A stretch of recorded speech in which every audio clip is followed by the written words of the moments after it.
Yep, we're back, and today we got another super simple install for this R34 GTT. We'll be using our custom adapter brackets to combine a 354mm two-piece rotor with the Akebono 370Z Caliper. This kit also suits R33 GTS-T.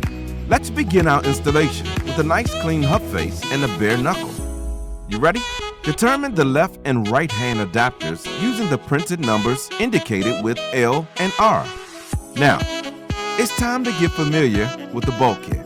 Remove the contents of the kit and start pre-assembling the bolts and custom spacers as shown. Awesome.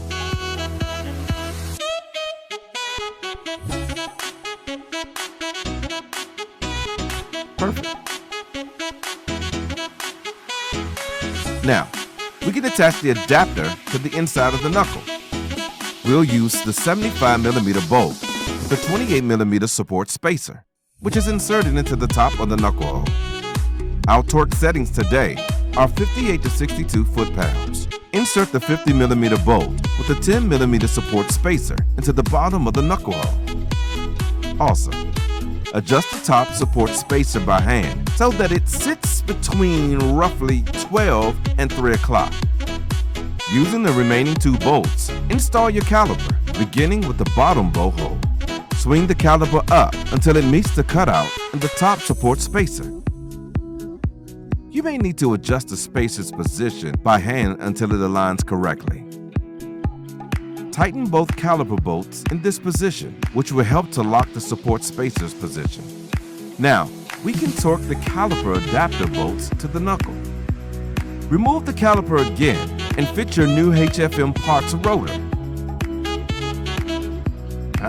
Perfect.